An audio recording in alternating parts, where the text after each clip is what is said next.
Hello again, everyone. I did promise you earlier on today that there would be another post coming soon. This is it, and this is the post. And it's today's question is of two-tier policing in Britain, and I have two instances I want to discuss. One from the London and one from the West Midlands, and they are worrying that this two-tier policing is going on. It's denied. But how they deny it, I don't know, because it's so obvious before us. So here we go. The fact is, there is the two-tier policing. Is it a fact, or are there mitigating circumstances to the different handling of the burning of the Quran in the street by a non-Muslim? And many of you will have seen the videos. It's on the news, on the mainstream news, and it's in Facebook a lot, that a non-Muslim man, a white man, he deliberately, and I must emphasise, he did deliberately take the Quran and set fire to it. He burnt it in the street outside, I believe it was the Turkish embassy. He burnt it, but immediately, within seconds, a knife-wielding Muslim ran up to him and stabbed him. Now, what we've got to ask ourselves is, why was this man carrying a knife, an offensive weapon, and how did he get away with running up and stabbing a man for burning a book? Okay, so whilst I'm not going to name any of the culprits, the two men involved in the incident, I will say that the Quran burning man was arrested by the police, held in custody to appear before the magistrates the following day, whilst the knife-wielding assailant, who is allegedly charged with stabbing offence and for possession of a knife, was released on his own bail. The man who burnt the Quran, he was charged with a religiously motivated public order offence, with the other charged with causing actual bodily harm and being in the possession of an offensive weapon. Which one of you think is the most dangerous to the public? Is it the man carrying an offensive weapon about his person and prepared to use it and did use it, or the man who burnt a book? Okay, a religious book, but nevertheless a book. Paper and ink. Which one do you think is the most dangerous to the public? Well, the member of the public burning the Quran was held in custody overnight to appear in court the following day. But the man in possession of the offensive weapon, who proved he was wont to use it for an attack and maim or even murder, was released on bail.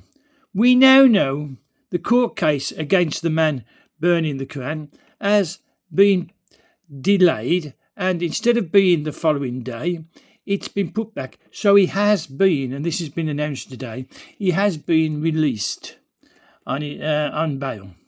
And so he has to go back and be possessed in court at the following date.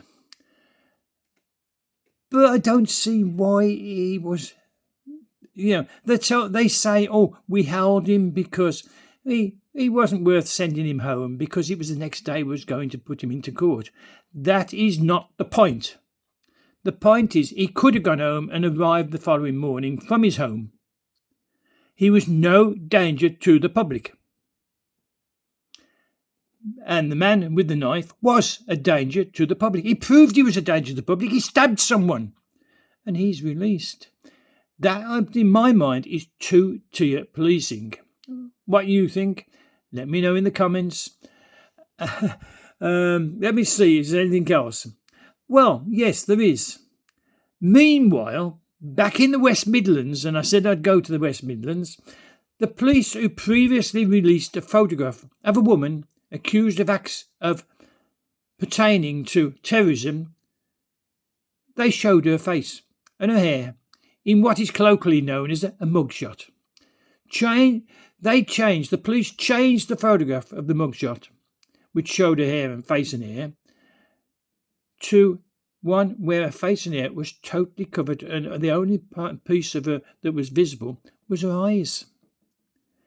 making the photograph totally useless for identification purposes. Now, her legal representative, he had to represent her, and she asked him to represent her. He went to court to have the police change the photograph, and the judge in the court refused.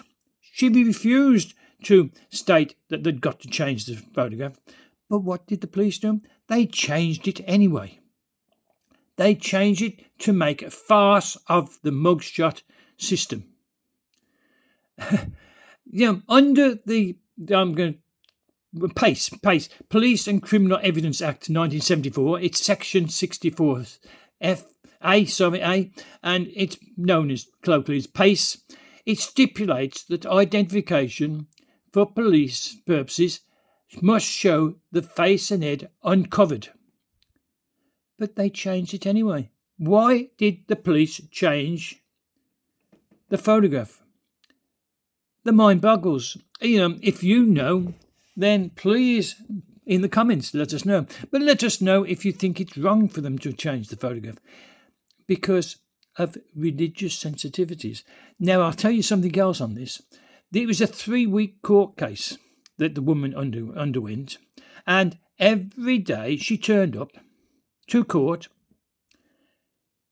without a head covering, without a face covering, and if she was in court for the 3 weeks, that's 15 days of court case, with her hair exposed, with her face exposed. Presumably she didn't change when she got to court, so presumably she arrived in court with her hair uncovered and her face uncovered. What was the point of demanding that the police change the photograph on religious purposes because her hair and face shouldn't be shown? No point, except to be awkward, to be seen as a good Muslim. The woman was it makes a farce of the criminal proceedings in courts, and the police went along with it. That, I believe, is two-tier policing. And it's denied. But how can it be denied when you can see it with your own eyes?